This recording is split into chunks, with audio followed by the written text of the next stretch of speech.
What's going on, YouTubers? My name is Robert Serrano Jr. and welcome everyone to this WWE RAW review, the show from May 28th, 2018.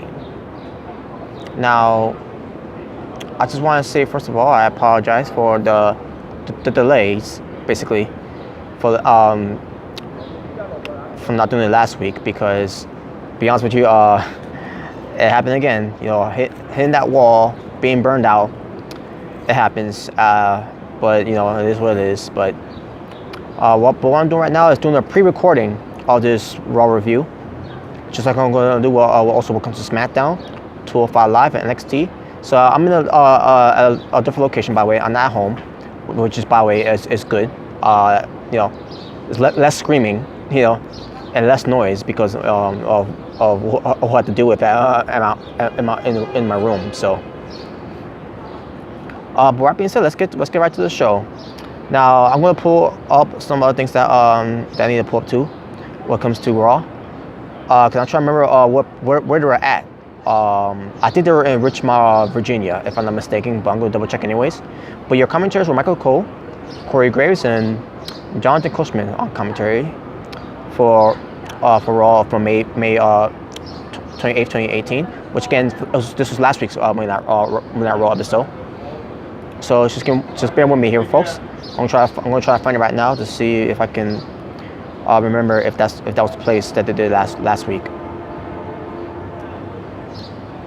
So, but while I'm at it, maybe also talk about what happened on, you know, basically we'll open up the show.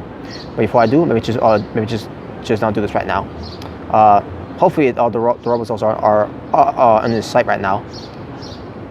As I'm looking through right now to see if it's there. All right, it's loading right now. Let me see.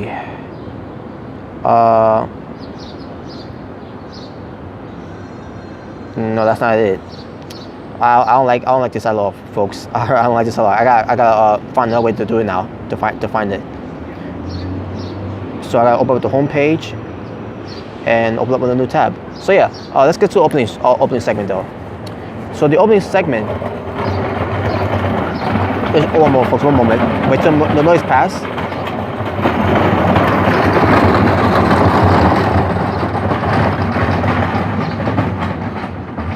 All right, now it's got a little quiet.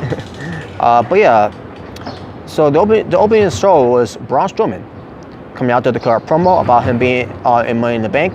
He's going to be facing other participants. That's from Raw and SmackDown. That's going to be part of the men's Money in the Bank. And Braun Strowman said he's going to be, you know, he's going to be known as Monster in the Bank. Lame.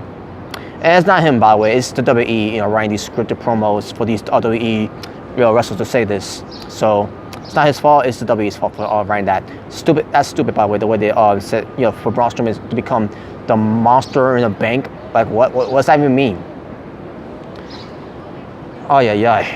You know, it's WWE scripted promos once again get in the way of WWE wrestlers to say something, you know, generic. I mean, not generic, to say something organic.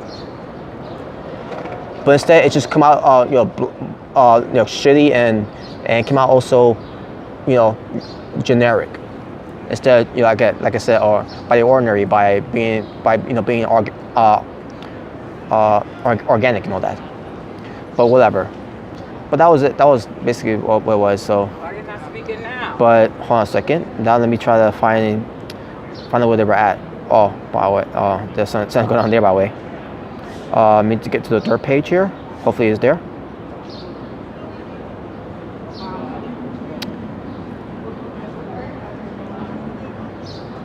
But anyway, so then Finn Balor comes out and talks about how he. Oh, by the way, I forgot to mention too. Braun Strowman said he's going to win the Money in the Bank, like I said before. He's going to cash in on the Universal Champion Brock Lesnar, so that Brock Lesnar can get those hands, you know. And then Finn Balor comes out, and he cuts a promo about saying that he's the first ever Universal Champion, which we already know. That he lost the belt 24 hours later during that time back in 2016, and we're like, we know. And then he's like, he never lost it, and we're like, we know. And basically saying that it's him alive and everything. And I asked myself, Well, we won't know that because he's always smiling, so we can't tell if if it eats him alive. You know, what comes to him being depressed of not not getting the opportunity again or that, so whatever. So Finn Balor said to Braun Strowman that, and then Braun Strowman said to him that, I guess, some big words come from a little man, something like that. And then Finn Balor smiles and everything and slaps Braun Strowman. Braun Strowman takes offense to that. Basically bails, just do a big bail to Finn Balor. Also, Kurt Angle comes out and says he loved the intensity, and says that Braun Strowman and Finn Balor had a match back on Raw, back in on May 21st, and they're gonna have it again right here, right now. So the match begins, and by the way, during the time we also had Kevin Owens on commentary. He basically came out to be on commentary, and then Kevin Owens was cutting a promo on Finn Balor and Braun Strowman. Basically first to Braun Strowman and then to Finn Balor during the match. And also during the match too, you have Bobby Roode looking on backstage at the match. And while Bobby Roode was looking on the monitor, Kevin Owens talking trash to him while he's watching the monitor. About watching the match and everything. Which I find hilarious that Bobby Roode didn't even come out there to confront him, on commentary. But anyways, so then, basically the match itself between Braun Strowman and Finn Balor, it was nothing. I mean, the match that they had before, it was good, but this match to me, like, I don't know. I mean, it was decent at best, but at the same time, like, it was like a 4 out of 10 match. That's just how I feel about it. So in the end, Finn Balor wins but here's what happened. Finn Balor was about to win the match, but then Kevin Owens comes involved, pushes Finn Balor off the apron. I mean, not the apron, off the top rope, and then that causes a DQ. So yeah, Finn Balor wins by disqualification. So because screw having Finn Balor beat Braun Strowman clean, right? We can't have that. We gotta have Braun Strowman, be protected in the loss here. So Braun Strowman gets him upset with that. So all of a sudden, Kevin Owens runs away, and Kevin Owens tries to get out.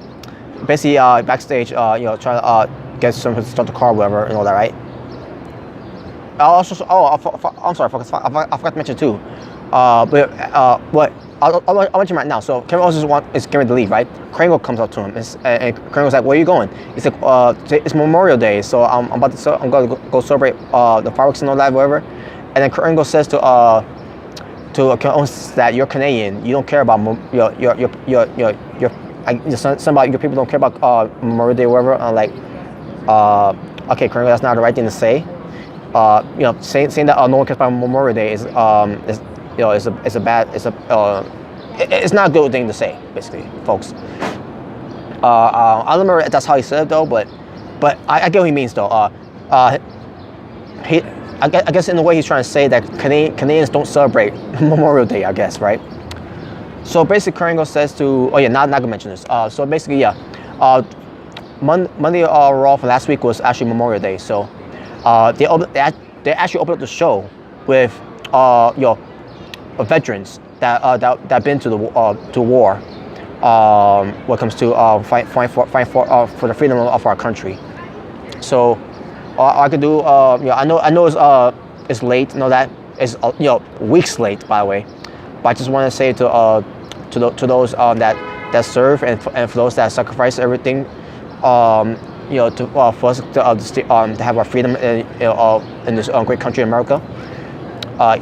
Despite who our president is, but at the same time, I just want to give my thank yous to those that they serve and put their lives on the line for us and everything. So I salute to you.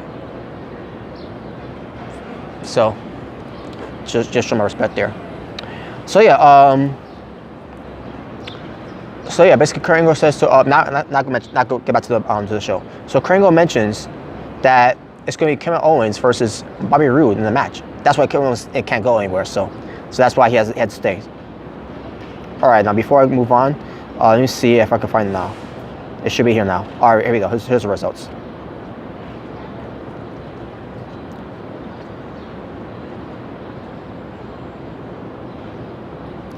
All right, they were at, yeah, I was right. At the beginning, I was right. Richmond, Virginia. That's where they were at. So now we can move on to what else happened on the show. And what else happened on the show? We got Sasha Banks cutting a promo about how she's going to win the women's gauntlet match to enter to the women's Money in the Bank. And she says you can bank on that or whatever. So, yeah. We get to Elias. His usual concert. He starts singing and all that. And then all of a sudden, he gets interrupted by Seth Rollins. Seth Rollins comes out. He throws away his chair. And Elias leaves, and that was it. And yeah, there was no rebuttal after that. So Seth Rollins goes up against Jinder Mahal, who's being covered by Sameer Singh, where Seth Rollins has to defend his Intercontinental Championship title against Jinder Mahal. So they're having it added. And as I'm watching the match, I'm saying to myself, well, Mahal better lose. That's all I gotta say about that, right? It looks like they was just gonna let him win too and everything on Seth Rollins by cheating. But thank God they didn't do it, because I would have been mad. So basically, what happened here? Sameer Singh got involved. Referee throws him out.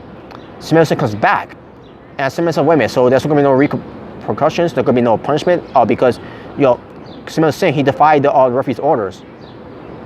There should be a punishment or something that from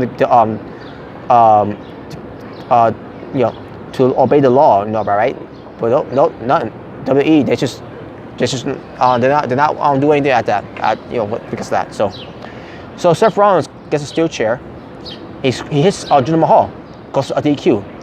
And I say to myself, really? So Seth Rollins, this is how you got Seth Rollins. Oh yeah, that's right, because Jinder Mahal is going to be wrestling against Roman Reigns at Money in the Bank, so there's no way for him to lose clean, or make him win on the belt. We got to have him win by Seth Rollins getting himself disqualified.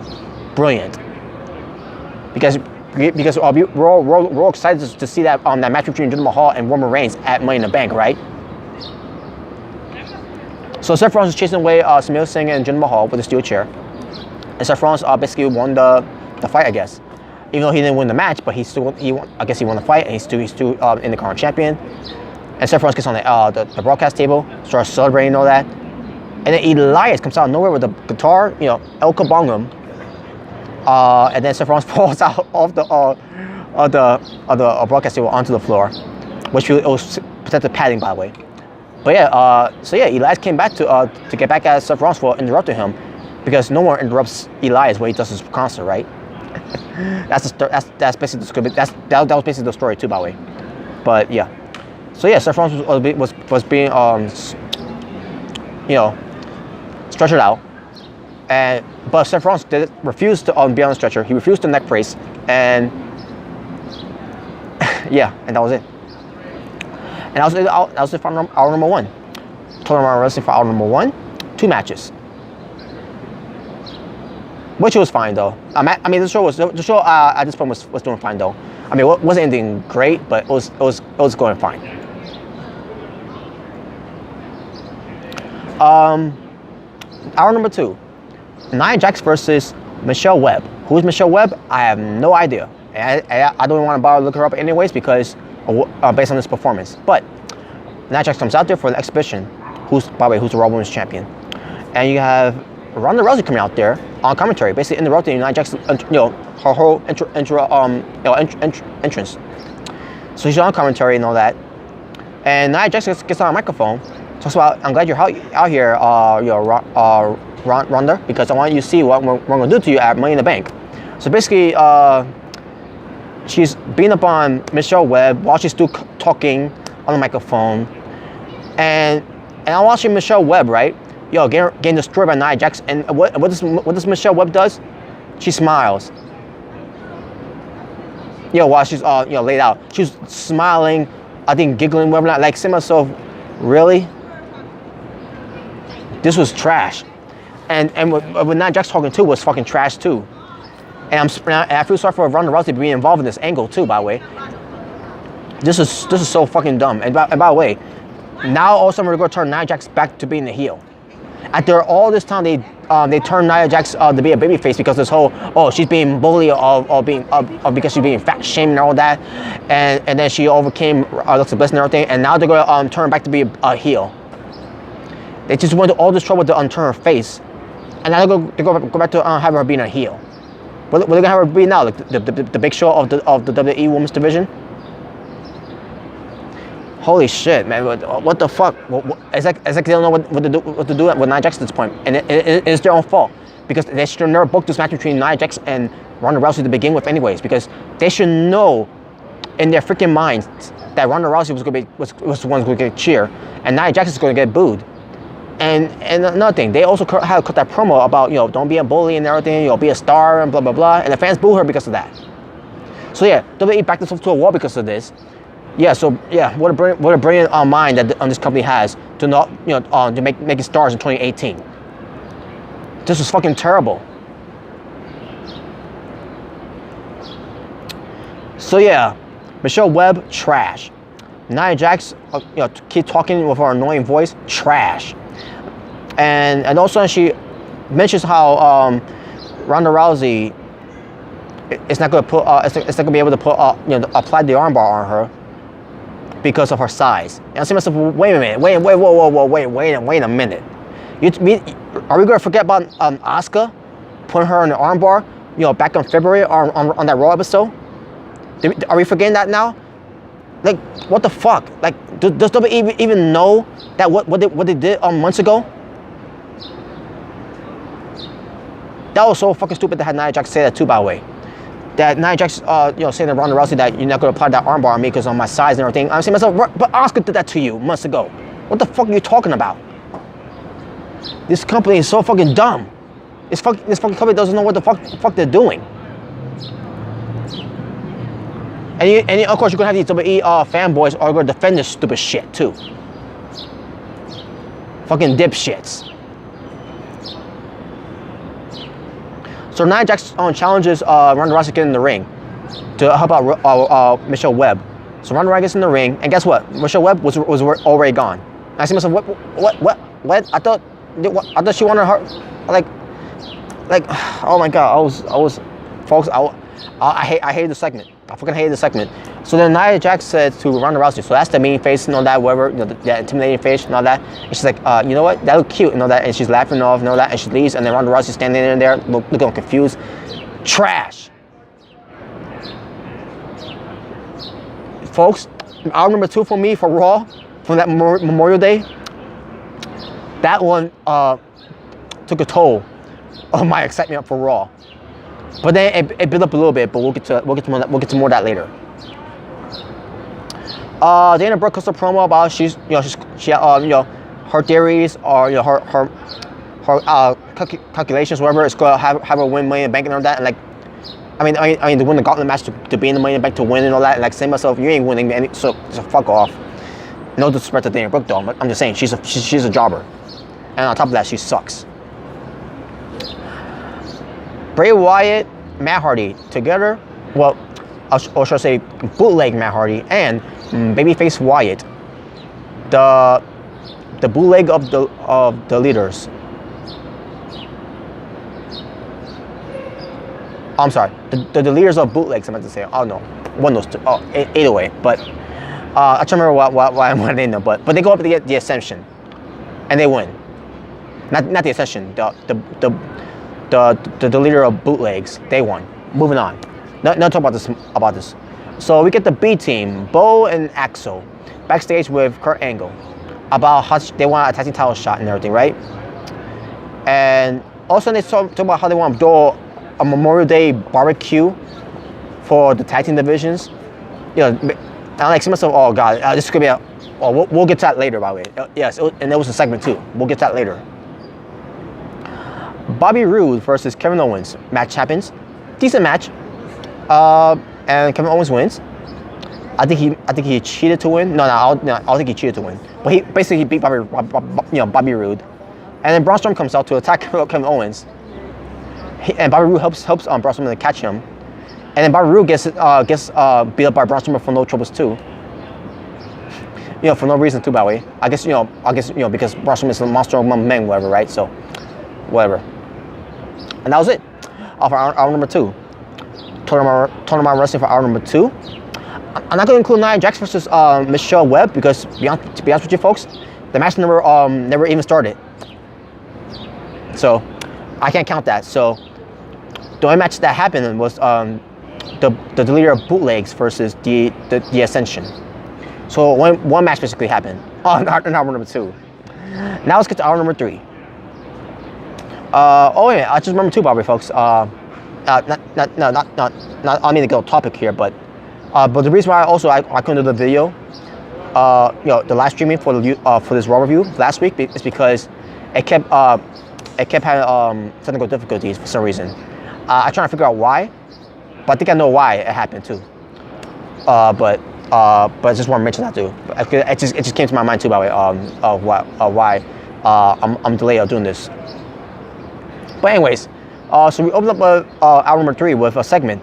Sami Zayn apologized about the whole thing with Bobby Lashley, about the three faggot sisters. Remember that segment? Oh my God, that was. Anyways, maybe move on from that. I don't want to talk about that anymore. So, Sami Zayn basically said he wants to apologize and everything. No, Sami Zayn, and this is me saying this. Sami Zayn should not be apologizing. The WWE should be apologizing for that bullshit segment that they did. Because what the fuck were they were thinking, putting that segment on the show, knowing that it was not going to draw any excitement. It was not going to draw any laughter. It was not going to draw any type of entertainment value whatsoever. And whoever came up with that idea, oh my God, whatever. Let me just move on. Let me just move on from that. I don't want to mention that ever again. Hopefully, that'll be in the back burner. But whatever, right? So, Sami Zayn, I believe he called out Bobby Lashley. I'm assuming he called him. I'm trying to remember if he called him out or not. But so Bobby Lashley came out to confront Sami Zayn, and basically, it's a separate match routines too for Money in the Bank. Yeah. So yeah, I don't know. And here's how I see this too, by the way, folks. Bobby Lashley, he's gonna win. That's gonna be the end game. He's gonna win. And so basically, Bobby Lashley, he shakes hands with Sami Zayn. He puts pressure into the hand, making it hurt and everything. And Lashley says, he said, I'm gonna be sorry. He basically said, I'm sorry. What I'm gonna do to you at Money in the Bank and everything. And that was it. That was the end of the segment. So it wasn't that bad, but at the same time, it was like, they could have done something better with this. So whatever. Mickie James, she's cut her promo about she wants to be in the Money in the Bank, and the way she could do it is to win the Gauntlet match in her hometown, by the way. And we'll get to that later with Mickie James, how she got reacted in her match. Okay. Drew McIntyre versus Chad Gable. And we had Dolph Ziggler at ringside for Drew McIntyre. Match itself, Drew McIntyre dominated the match. And of course, you had Chad Gable doing some comeback offense a little bit. But at the same time, Drew McIntyre, he's a big guy. He's a legit wrestler. And Chad Gable is legit too. But Drew McIntyre basically was dominating the match. And in the end, he wins. Nothing to say about the match. So there you go. That was that. And now we get to the segment that I want to talk about here. And this is WWE's signal and let everyone know on TV that they totally give up the tag team division. So here, and because of the reports I heard weeks ago. So here's what happened. The B team doing this whole Memorial Day tag team barbecue. With all the tag teams, with all the tag teams, Titus Worldwide, the Ascension, the Revival, Breeze Dongo. Trying to remember who else was there. Oh yeah, Slater and Rhino. Trying to remember who else was there. Well, there was no Drew McIntyre and no Dolph Ziggler there, and there was no Authors of Pain.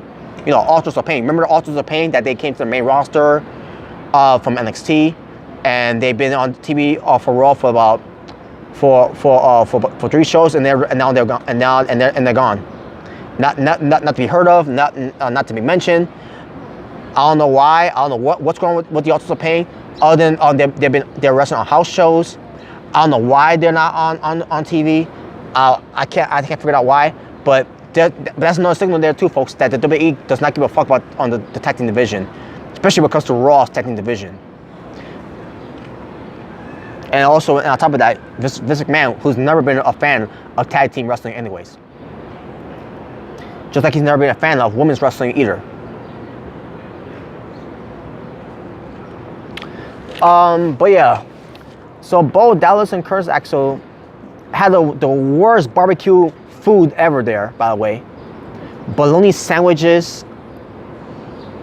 I can't remember what other foods that were there. I like what the fuck is this?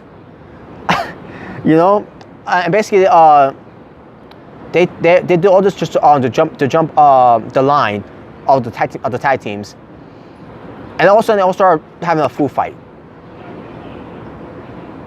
And the only thing that made me laugh about the segment was Rhino during the bologna sandwich to, I believe, the one, the Revival or whatever. I'm like, what the fuck is Rhino doing? Like, this is Rhino's wrestling career.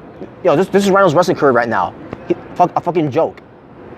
This is the same Rhino that I used to be a fan of back in the days of ECW. During the last days of the last years of ECW, and also when it comes to Rhino of being a serious competitor back in WWF/WWE.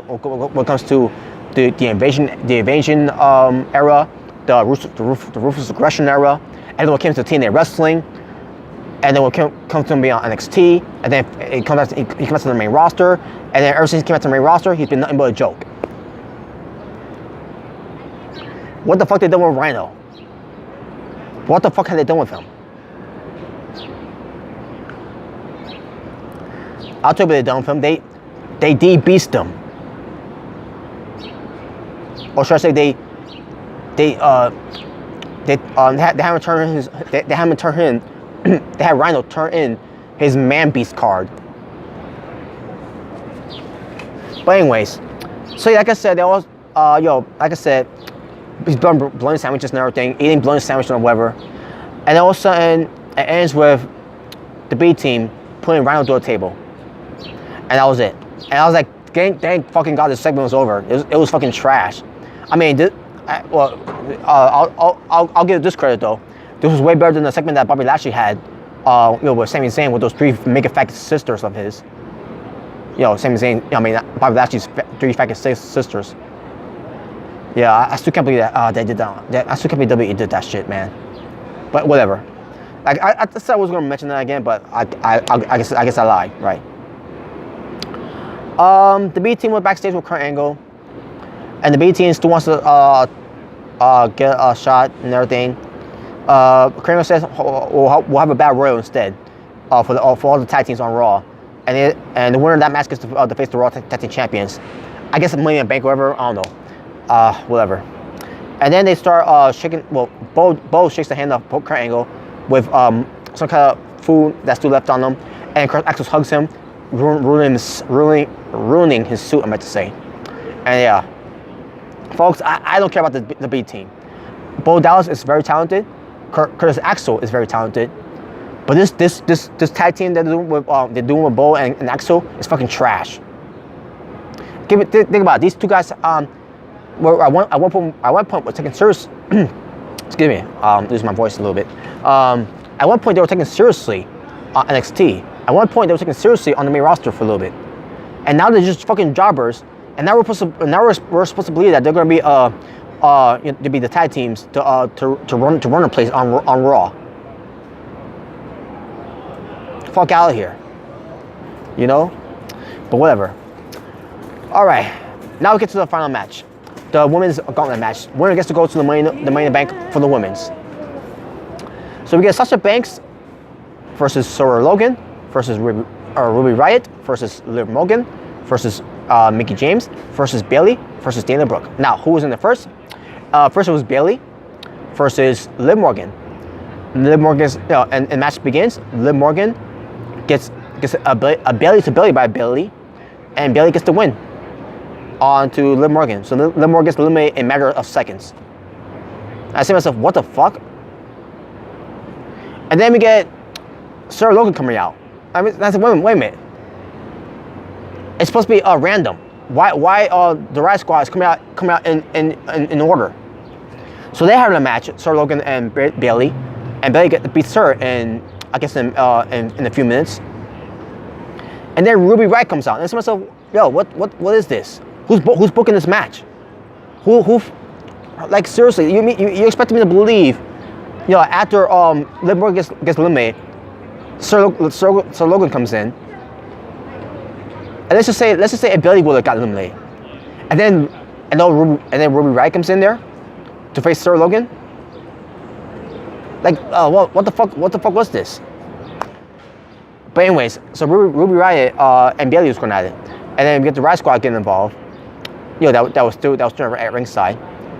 And Ruby Riott and Bailey started having that for a little bit, and then Ruby Riott gets the win on Bailey to get basically eliminate her. Then we get to Dana Brooke coming out, and then she gets beat in a minute. Yeah, so much for Dana Brooke being of her calculations to win that match, right? And then we get Mickie James coming out. Mickie James gets a big reaction because it's her hometown. I see myself, wow, finally a reaction from Mickie James, unlike other cities she went to, But they had a match, and they went back and forth. And then Ruby Riott wins in the next, I guess in 4 minutes, I believe. Yeah, so basically Mickie James has a job in her hometown. And then Sasha Banks comes out. So now it's Sasha Banks and Ruby Riott. So they haven't had it, and they were putting on a good match.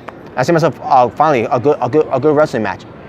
Now I'm not saying that Mickie James was trash, but they could have done better because it's her hometown, for crying out loud. Like seriously, it's her hometown. Like they could have booked her better than that in that match against Ruby Riott. In fact, this is how I would have done it. Have Mickie James come out first. Have her run the gauntlet for to run against Bailey, and then well, I wouldn't say Bailey. Actually, yeah, I would say Bailey. But yeah, Mickie James and Bailey go at it. Bailey loses to Mickie James. Liv Morgan comes out, and then Mickie James takes out Liv Morgan. And they take out Sarah Logan since they want to keep Riot Squad together as in order. And then you could have Ruby Riott coming in there to face Mickie James. That added a little bit. And then Ruby Riott gets the win on her, in a matter of minutes. And then Dana Brooke, you could her get squashed, and then and then also Sasha Banks could and obviously those two save for last to have at it. But that's just me, But anyways, so yeah, Sasha Banks and Ruby Riott, they're having at it. They're having a good match. Also, we get the Riot Squad, Liv Morgan and Sarah Logan coming out. I see myself, wow, really? So, I was enjoying this match, right? And then all of a sudden they had to ruin it with that, right? I mean, it wasn't that bad, but at the same time, like, come on, man, like they could just do it in a clean way, do it in a dirty way. So basically, in the end, Sasha Banks wins. She wins the match to get the final spot for the women's Money in the Bank ladder match. So yeah, it's complete. It's complete now.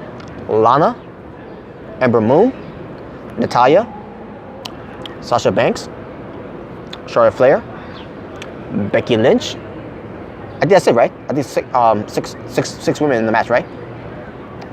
Unless there was more. Unless there's someone I'm forgetting. No, yeah, that's it. Yeah, six women in the Money in the Bank. I try to remember. Oh yeah. Oh, also Naomi. 7. Naomi. So, my fault, folks. Yeah. So yeah, 7 women in the women's Money in the Bank, and it's all completed. And that was Raw. And that was Raw.